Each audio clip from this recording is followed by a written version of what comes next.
Hey, Bills Mafia. We know there's only one topic every day. All Bills, all the time. And now Matt Beauvais and Sal Capaccio are going really deep, talking Bills all year long, because it's always game day in Buffalo.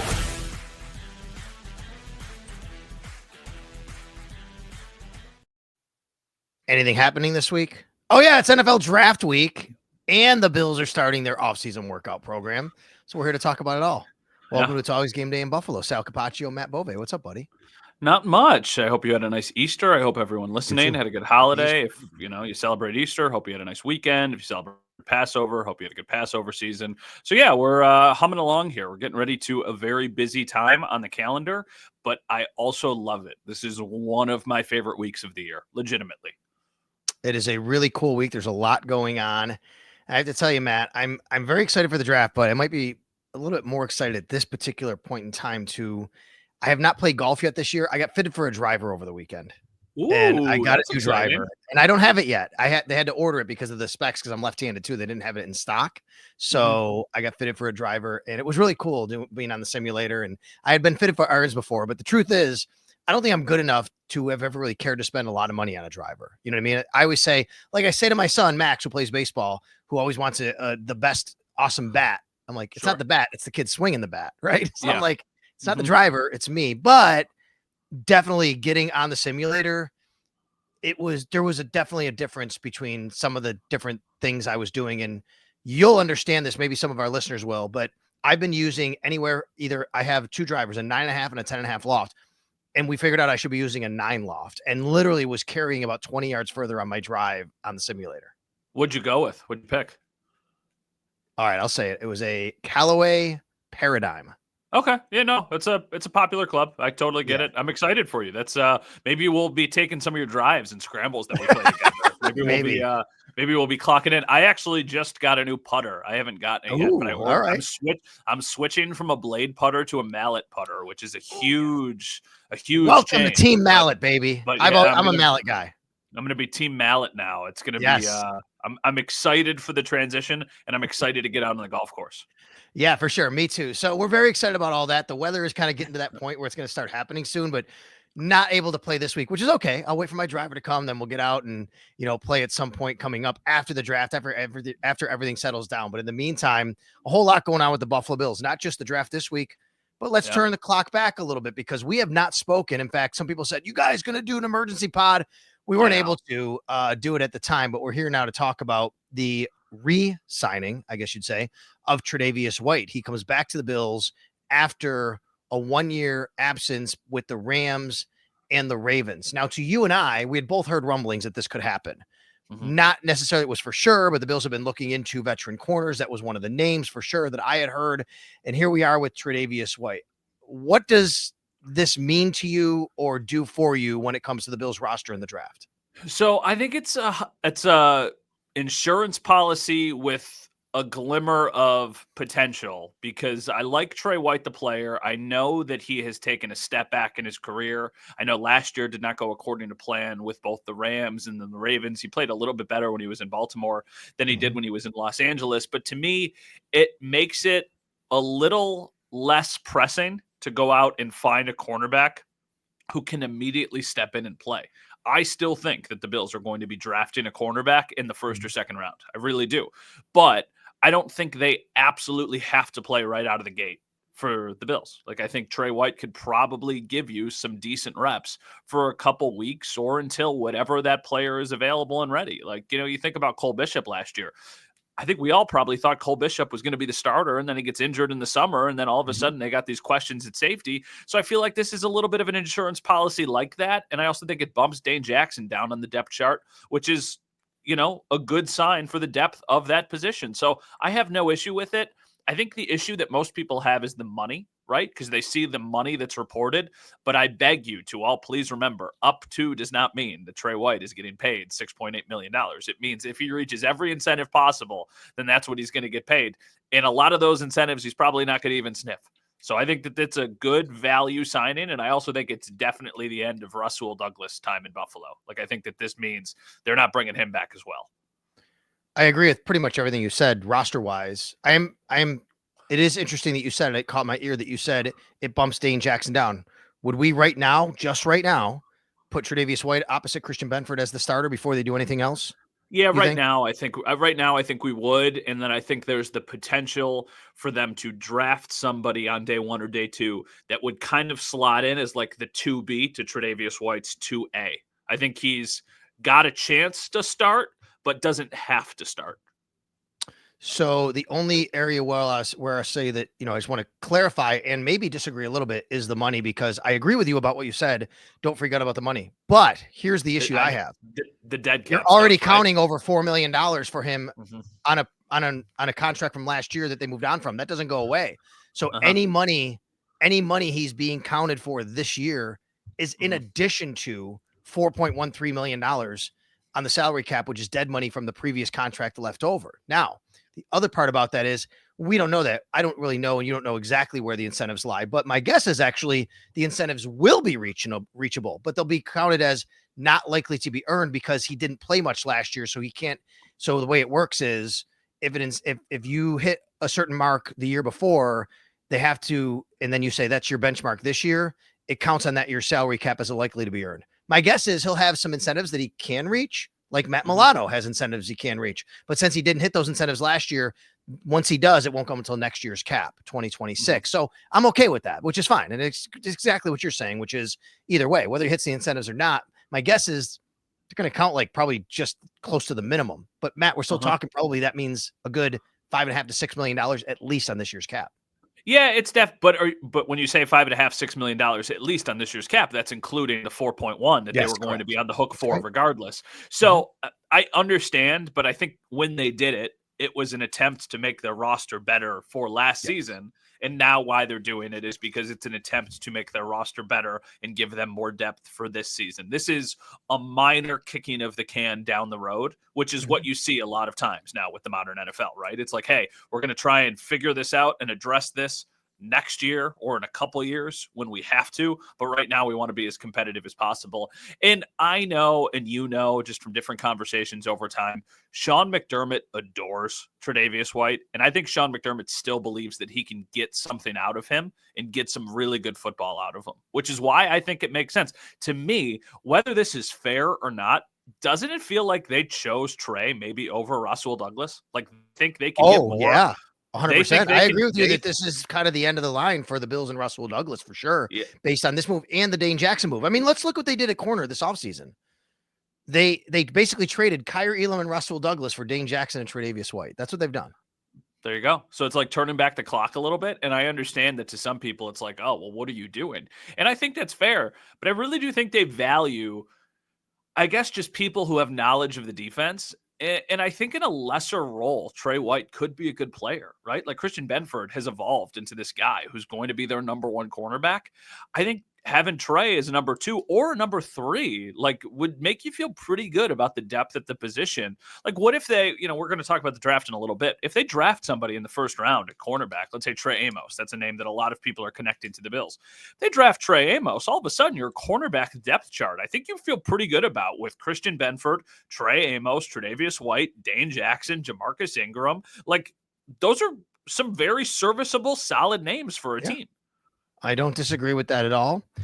I think that you also, what you said is right about how he played a bit better in Baltimore for sure. He was a healthy scratch in LA. And I think the Bills saw from people I've talked to, the Bills saw that he was better in Baltimore. He was getting better as the season went on. And they saw some things that were encouraging that said, we can go do this, because now he's obviously a couple of years removed from his big injury in 2023 that occurred in Buffalo, the Achilles injury.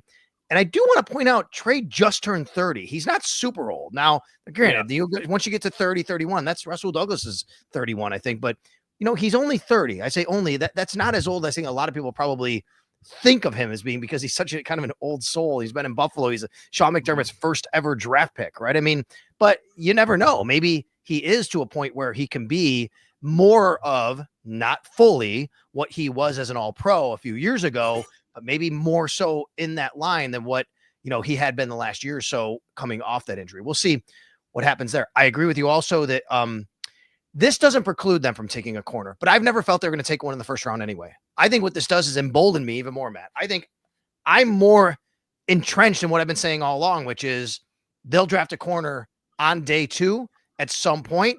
And the reason why this gets me even more so there is because now they have a little bit more of a buffer to not have to reach and do it right away, where they can focus more on the defensive line.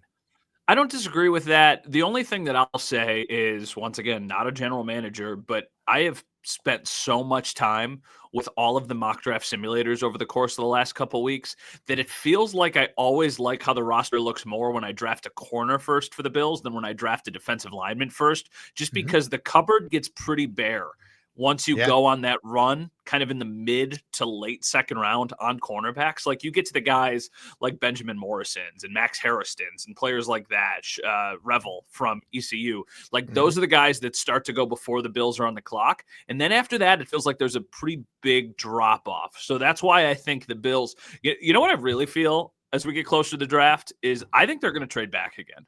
I do. I think they're going to trade back. I think they're going to trade back again and try and recoup a third round asset to make a minor move back, kind of like we did when we did the mock draft simulation in the last episode.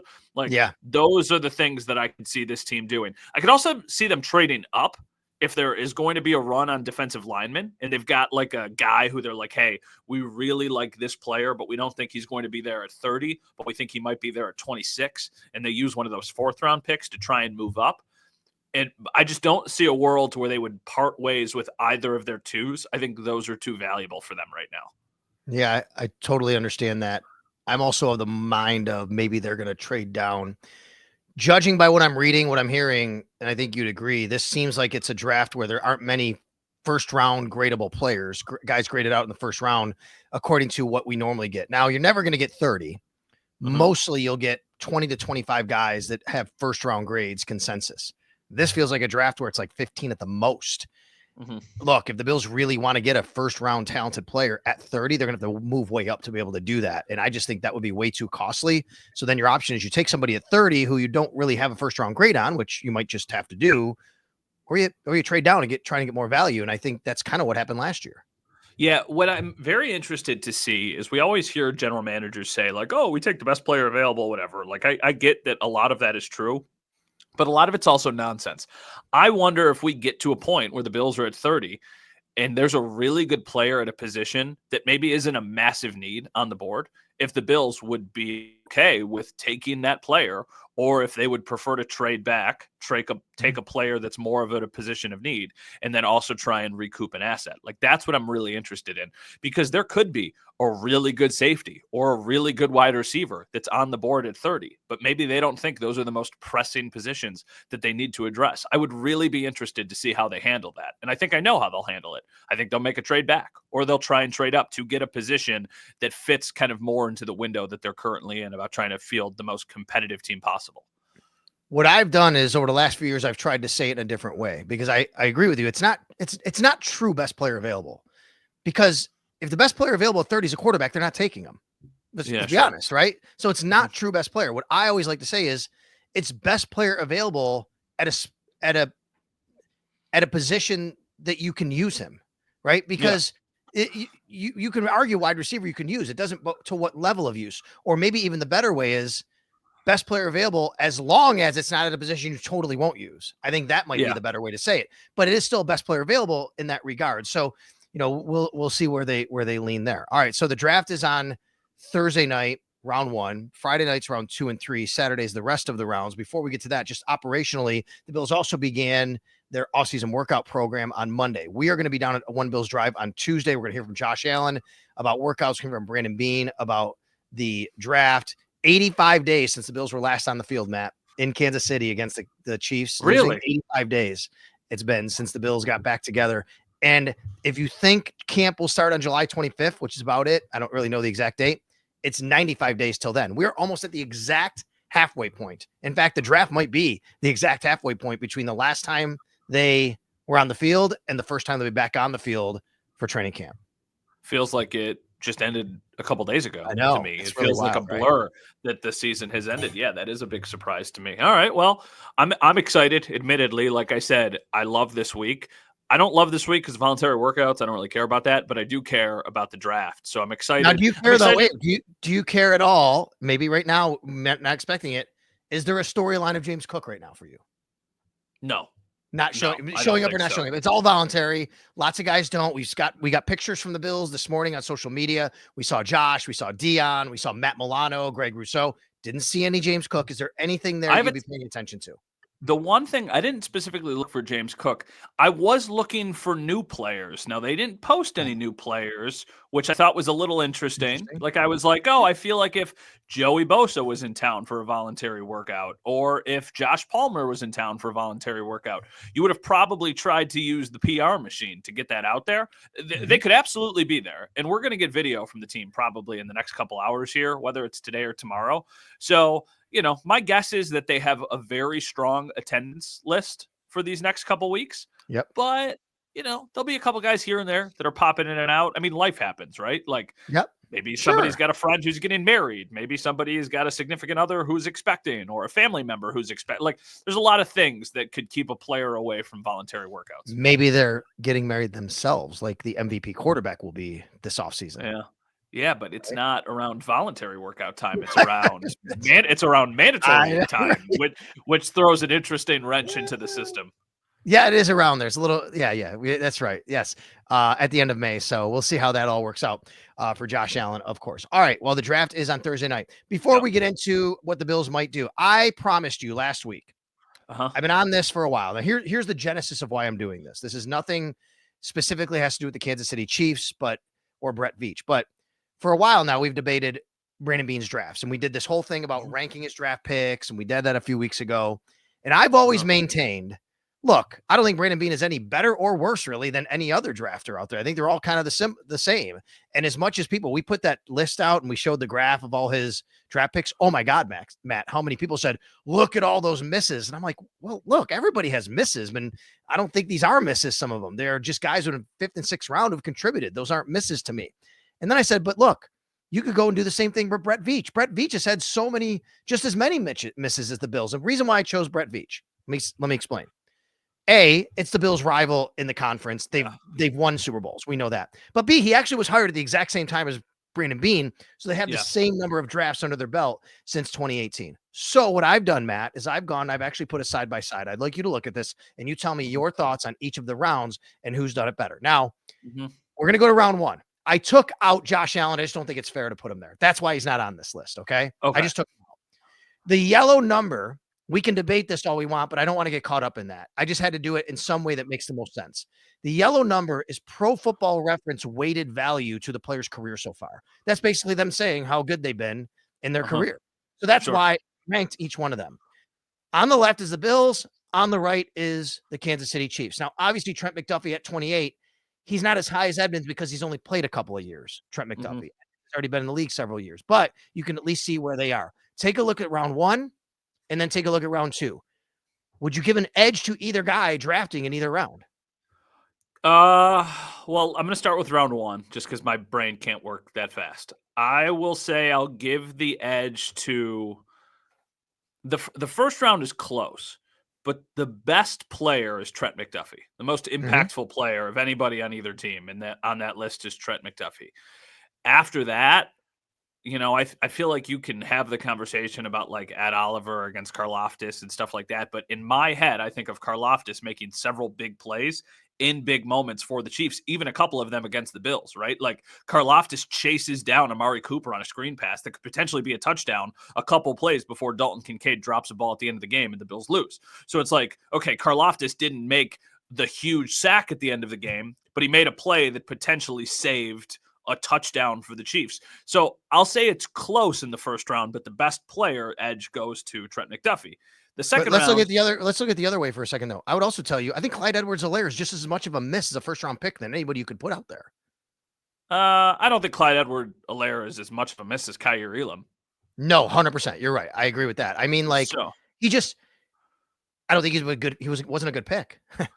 No, it wasn't. And I mean, it ended up working out for him, right? Because I also think, too, there needs to be, I understand why you put the rankings on the side. There does need to be something said about where these players were taken, just because the Chiefs, most of them are late picks. So are the Bills, but like and the Bills. Ed Oliver Wait was a minute. top Trent 10 pick. McDuffie was taken before. I mean, they traded up. Like, Two so picks I would say before, this is yeah, about yeah. this is about the same actually, where a lot of these guys have been taken. I Yeah, guess Ed Oliver's a top 10 yeah. pick, though. Ed Yep. Oliver's a top 10 pick. So, like, that one should be better than Mhm. the other guys that we're talking about for the Chiefs. So the first round is close, right? What's a better pick, Greg Rousseau or Clyde Edwards-Helaire? Greg Rousseau.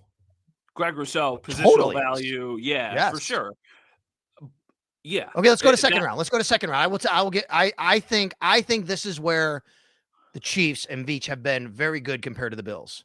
The Bills' Yeah. second round picks have been James Cook's been good, but they've been not great.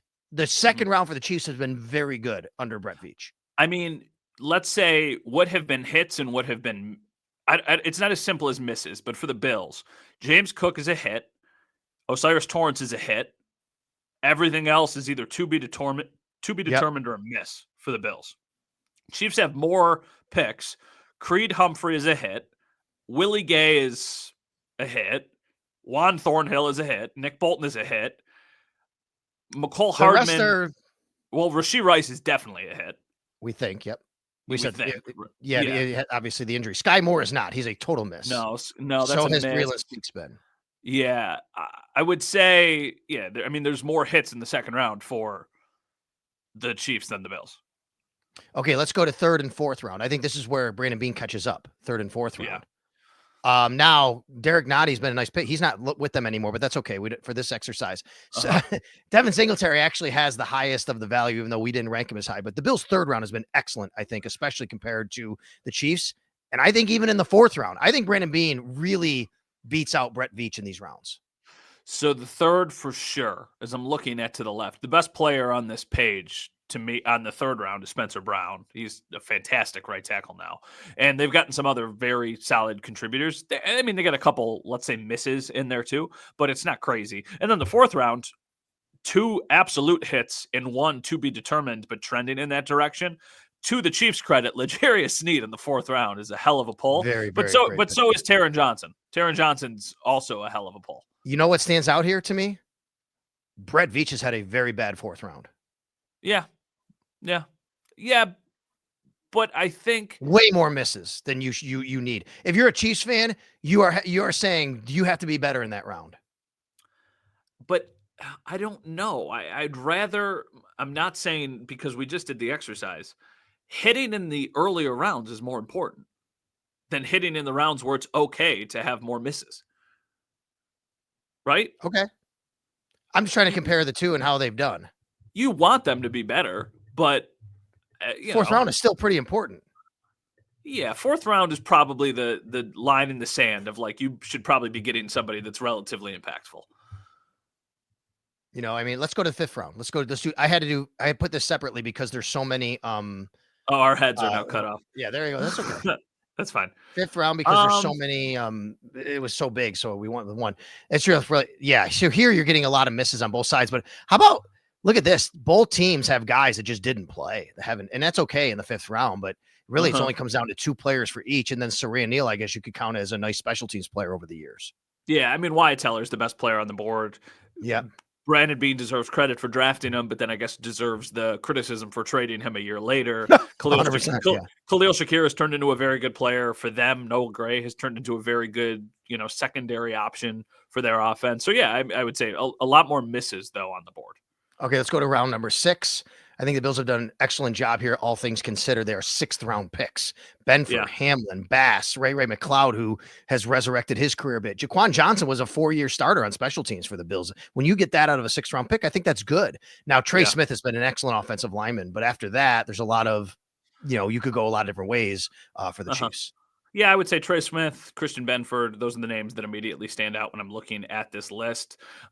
It's funny how Matt Isaac gets drafted by the Bills and then ends up over in Kansas City. So that's funny how that works out. Ray McLeod, shout out to him. That dude just continues to kind of like linger around in this league. So he didn't have a very impressive resume with the Bills, but he has certainly proven to be at least a rosterable NFL player over the years with the different teams he's played for. So yeah, I mean, once again, I would say slight edge to the Bills here, but not like a slam dunk or anything. Let's go to 7th round. It's the last round. And by the way, you could also look at all this. on the YouTube side, if you haven't been here, at Sal Sports on YouTube, if you're listening to us and we're trying to figure it out. 7th round, very good picks by the Chiefs with Allegretti, and Isaiah Pacheco, I think, is a really nice 7th round pick, obviously. Jalen Watson's a really nice 7th round pick. Unfortunately, he's been hurt for the Chiefs. He came back. Najee Johnson, he played at times last year, but even on the Bills side, Dane Jackson, Balen Spector's been a decent depth piece who just can't get on the field. Alex Austin's actually been playing a little bit, but I would give the edge probably to the Chiefs overall because of their top 2 guys, but Dane Jackson, not a bad 7th rounder. Yeah, for sure. Dane Jackson's a good hit for the Bills, but Isaiah Pacheco, Allegretti as well. But I mean, Isaiah Pacheco has been a crucial piece in them winning back-to-back Super Bowls. He took a step back this year. It feels like the injury kind of lingered longer than I think they probably thought it would. I mean, Kareem Hunt was getting the carries instead of him down the stretch. But I absolutely think that, Isaiah Pacheco is a massive, massive home run. It kind of goes to the point of like, yeah, James Cook's a really good player. You drafted him in the 2nd round. But if you can hit on a guy here, then you can use those picks for other players that, might be more likely to get a secondary contract or a second contract with their current team, which is the entire conversation we've had. Listen, I think the way I would summarize this exercise that we did is that both teams hit, both teams miss. The thing that I take away, though, is that it feels like the Chiefs earlier have had a few more like home runs where the Bills have had some doubles. And I would like I think I would be okay if that was what the Bills were doing, right? Is like if you didn't have the Boogie Bashams and the Zach Mosses and the AJ Epinesa is a bad example, but like those guys mixed into the hits, the home runs that the Chiefs have had. Okay, so I would say it this way, and I think you're right 100%, everything you're saying. You need more hits early for the Bills, no doubt. I think if you're doing this show in Kansas City and we're doing a Kansas City Chiefs pod, I think you're saying you got to be a little bit better adding depth here late in the draft because you're getting to the point where you're paying guys, you need more help, and they haven't been good enough doing that. So I think it's fair to say each way, but no doubt about it. And I think this is what happened last week when I brought this up to you, and I think it's right. Would it be fair to say the floor of the Bills draft and the picks from Brandon Beane has been higher, but the ceiling has been lower? That's a good way of putting it. I think that's a really good way of putting it. And I think for the Bills, you look at the conversation and you're like, we just need more out of our 1st round picks. Like we need consistently more production because you go back to the list of the guys, like we have questions about Ed Oliver. He's a good player, but there's times when he's not a good player. He's just an average player. Greg Rousseau is a good player, but in the playoffs has been a no-show a couple times.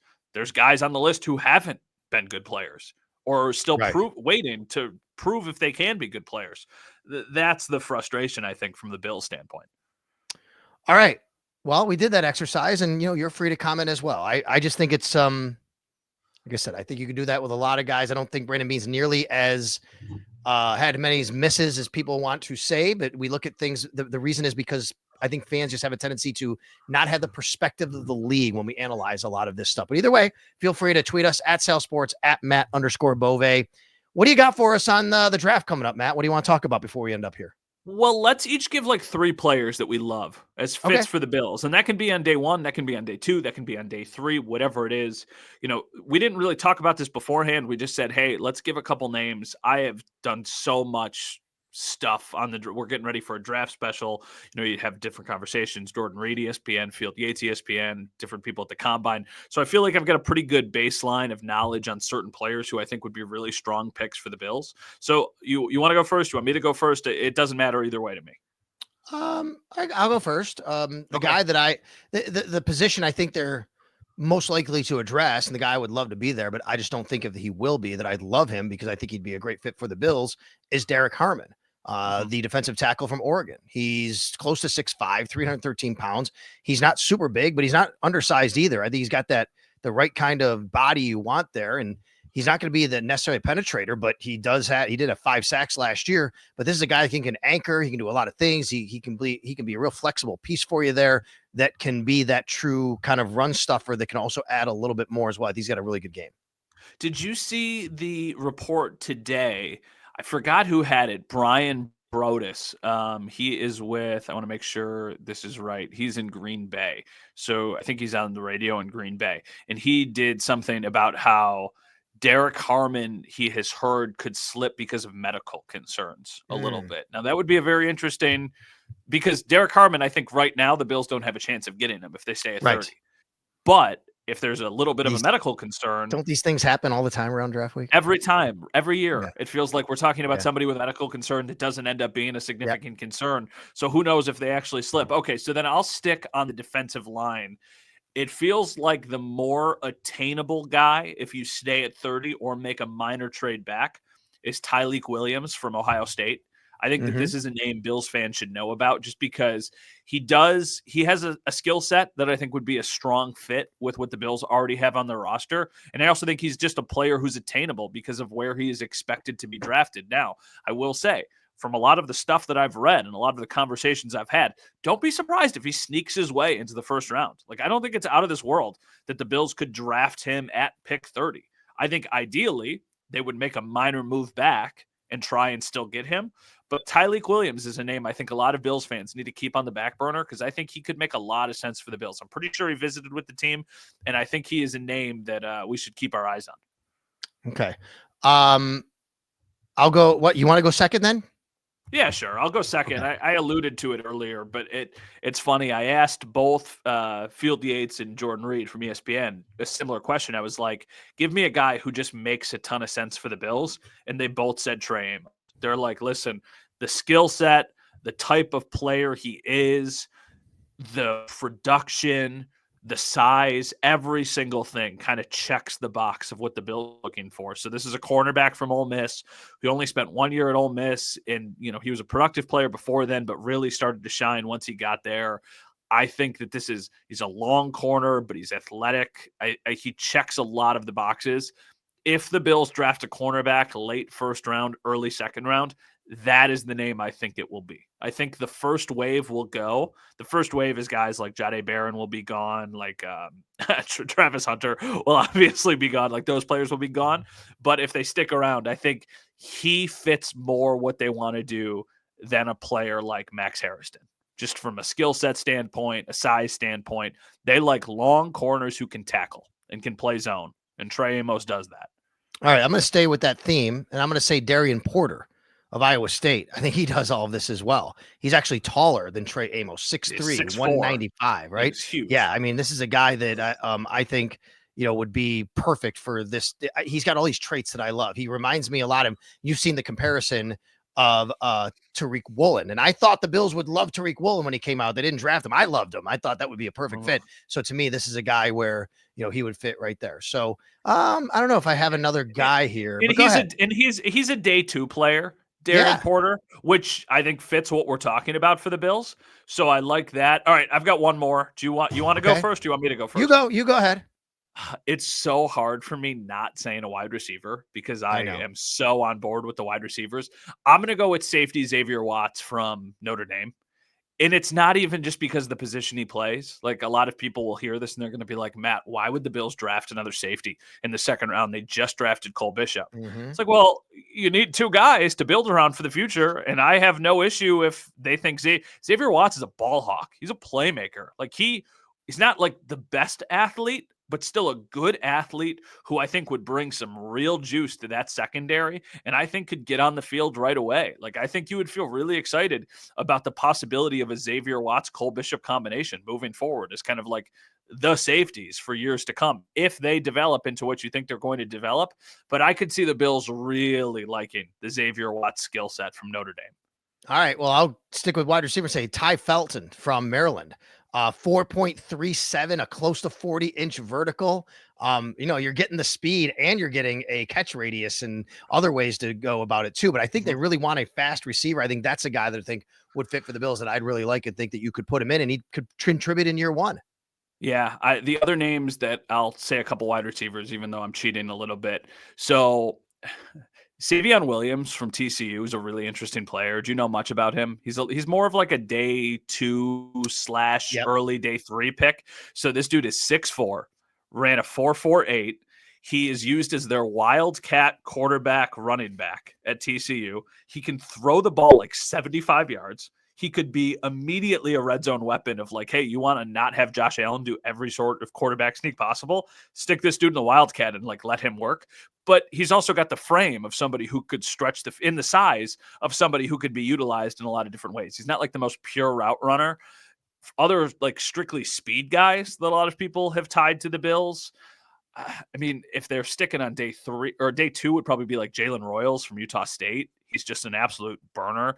Tez Johnson from Oregon is like a fun day 3 pick. He doesn't have the biggest frame, but he can absolutely move.